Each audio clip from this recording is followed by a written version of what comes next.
stream going right now, preparing to live stream.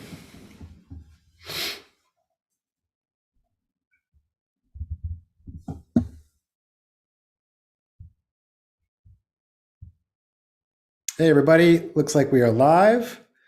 Welcome, fantastic, glad to have you here. So today is what I call the Job Hunt Roundtable. So every day, Fridays, we are going to be here live together, and this is also going to be simultaneously streamed on YouTube, and we're going to see how it goes. And we're going to answer some questions that are of super important relevance to job seekers. And we'll just see how long we go. Sometimes we'll go long, sometimes we'll go for less time. Definitely like and subscribe to my channel here in case you'd like to get up-to-date, timely advice on how to get interviews and offers faster. One vibe that I've been getting this week, and I wanted to cover here today for sure, is this perception that it is impossible to get a job in the United States as an international student. It is just impossible. That is the perception.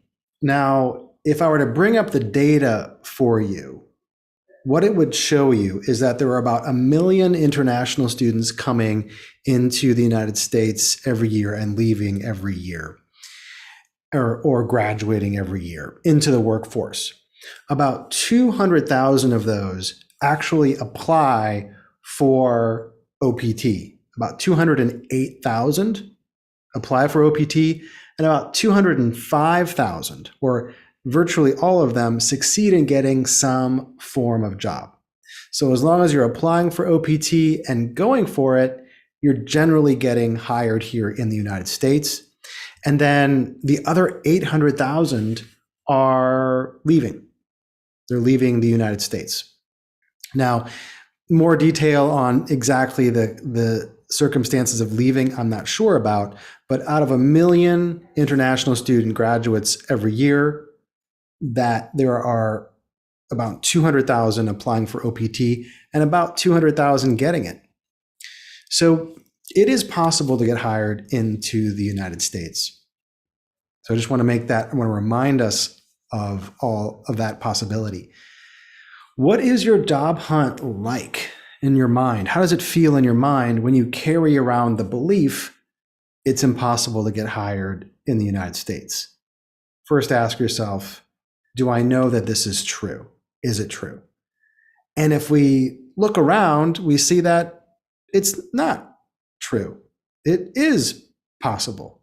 We have friends, we have colleagues, peers who are achieving that. So it's not true. And then how does it feel? How do we react? What images come into our minds when we think it's impossible to get hired into the United States? We feel terrible, right? It doesn't feel good. We walk around beating ourselves up. So I want us to just recognize for a moment that it is possible to get hired into the United States and be successful in that job hunt. So just again, another kind of message I was hearing from the market this week among people, among some of my students actually have told me that their friends feel like getting hired in the United States is impossible. And I would just point out that that virtually everyone that applies for OPT and tries, they will get some form of job. Okay, so one of the next thing I wanted to talk about today is getting the top jobs, getting the amazing jobs in the United States. If a job hunter is being honest with me, they're thinking that they want the best for themselves, and that makes sense. They're saying, hey, I want to work at the Googles, I want to work at the Goldman Sachs, the McKinseys of this world. And that makes total sense to me because you want the best for yourself. All this effort you're putting in for academics, you want to see a result. It makes a lot of sense to me. So being that is the case, for me, that means climbing a particular kind of learning curve. And for you right now, wherever you are in your job hunt, you might be really close. You might have done consulting internships before and you understand the language of consulting, and you can jump right into that job hunt and communicate at a very high level.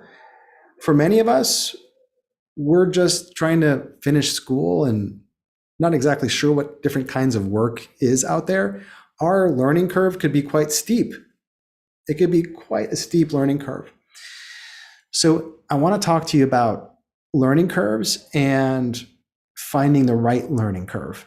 Okay.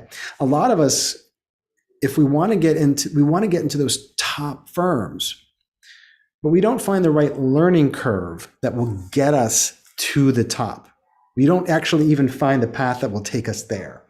A lot of times what we're doing is we're applying online and we're just never making those advancements in our learning about the topics and communicating with people in order to get the result. So an example would be someone who wants to do investment banking and they're doing some things right, like they are talking with other bankers, but they're not doing research on the topics, or they're not building their own model, their own financial models. And so they're not really climbing the learning curve that's necessary to be successful.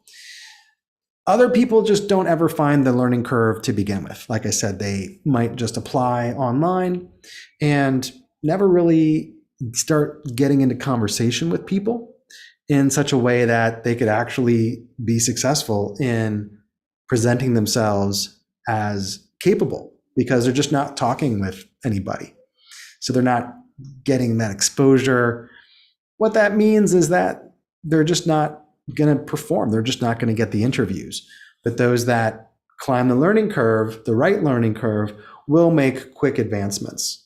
And part of my job is to identify the learning curve that people want. Okay, you want to work in consulting at a very elite level, or you want to work in tech at a very elite level. Let me introduce you to the right learning curve, and then we can climb that curve together so that you can get the result in a relatively short period of time, on the matter of several weeks. So the next thing that I wanted to share here relates to learning curves. And first thing is, are you on a learning curve that's working or not? And then if you found the learning curve, are you climbing it at the pace you need to be climbing it? It's an important distinction. So the other thing I wanted to talk about today was the concept of inputs versus outputs. So in the job hunt, what does it mean to have the job that you want to have? Well, I know I want to live in New York City. I know I want to, or live in LA, and I know I want to be doing this cool thing. When we look at that in a little bit more detail, okay, yeah, we're in New York City. We have a cool apartment. We have a great view of Manhattan, and we have a cat in the window, and everything is sweet. What are we doing to make that possible? Well, every day we're going to an office, either in virtually or in person, and we're having a ton of conversations with people about topics of relevance to that firm. So the outputs, the results that they want to get, right? Conversations with bosses, following up with other third-party individuals, talking to our colleagues, making a phone call, sending emails, lots of communication. So that's the output of our job hunt, is getting paid to do that work. So what's happening then to make that output possible? Well, it's going to have something to do with the inputs of the job hunt. So what do your inputs look like? Well, in order for the outputs to look like that, getting paid to talk to people with actual colleagues, actual bosses, we want to be talking over here with potential colleagues and potential bosses. And we're not going to get paid at that stage yet, but we're getting experience doing the thing that we're going to get paid for over here. So inputs are going to drive your outputs.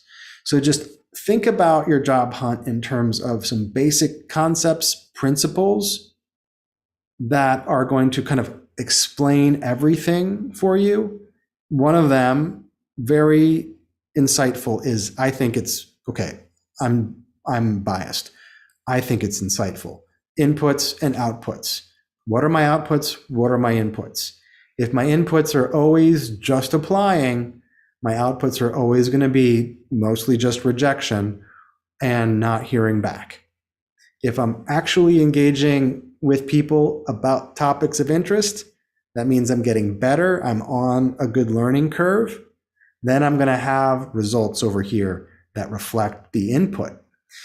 So that is this other concept of inputs and outputs. And I've got a lot of material here on my website and other areas to help you kind of get clear on what other inputs you might want to be involving in your job hunt now so that you can get the desired output that you want. The other thing that I wanted to talk about, so that I think there are 3 superpowers when it comes to getting interviews and offers fast. And I had to go through most of my job hunt not having those and experiencing the result of that. And it was not fun. It was not an enjoyable experience. So you can see more about me, in my bio and my profile. But essentially, in my job hunts, I was just trying to live in the same city as my girlfriend. And I didn't know anything about job hunting or the type of work I wanted to do. I was just kind of looking for what firms would take me to that city and hire me into that city. So for me, I had a really strong personal focus, but a non-existent professional focus. So for me, what I discovered, and it's also true in business, is having a focus, a professional focus, is one of your superpowers. When we talk about this in business, it means having a niche, solving a particular problem for a particular part of the market, and being really good at that thing as a way to build a business. When it comes to job hunting, knowing exactly what type of industry, sub-industry, and function that you would do is what I call evolving as a job seeker. So in my VIP trainings, we talk about the evolution of a job seeker. That means not just wanting to be a business analyst. Okay, it's fair enough to want that, but to get hired is that a business analyst studying what kind of industry, doing what kind of analytics. Getting really clear on that is a superpower. And oftentimes we can claim that superpower by just deciding, making a decision. I want to work in growth analytics for a sports marketing firm, being very specific. That it seems like you might not have a context for making a choice because you haven't done, say, analytics before, but this is where you can make the biggest impact in your search by being very specific. The second superpower is method. So in the job hunt, what is the right method that will get you interviews and offers fast? And that is most definitely what I call the concept of generating interviews on demand. And I cover that in detail in my course, the job offer roadmap, which I think you might want to check out just in case it has all the big concepts needed to be successful in the job hunt.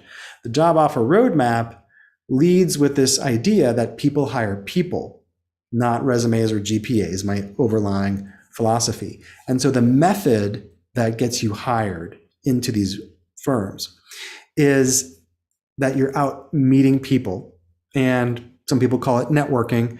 I think of it more as interviewing on demand as one of the guiding functions of your job hunt, or guiding concepts, is this, that method must center around meeting other people, also related to the inputs and outputs concept. So that's a second superpower. And then the third one is your mindset. So the mindset that you wake up with every morning. Do you believe that you can be successful in your job hunt? Do you think it's possible? If you think about what a healthy mindset looks like, it's one that says, okay, I'm here now. This is where I want to be. in the future. The person that I will be in the future is not who I am now. And I'm not particularly going to be offended or hurt or get turned off if the person who I am now is getting rejected, because every time I have a conversation, I'm going to be better for it. Every time I learn something about the job hunt, I am a different person. I'm a better person for that. I'm a constantly changing, evolving being. And so in the job hunt, you're going to have things that occur that you don't like not hearing back, or you get a rejection. It's important to see those things as exactly the right thing for you right now at that time in terms of what you need to learn and grow. The exact challenge presented to you at exactly the right time so that you can learn and grow and get through it. You'll become closer to this version of yourself every day, the more you accept the challenges and not let them kind of eat at you and bug you, because you know you are this thing in motion. You are this evolving thing. And that is a third power of the job hunt. A superpower is having that mindset that you are able to evolve and change, and you're not limited by your past, by your resume, by your GPA, or anything like that.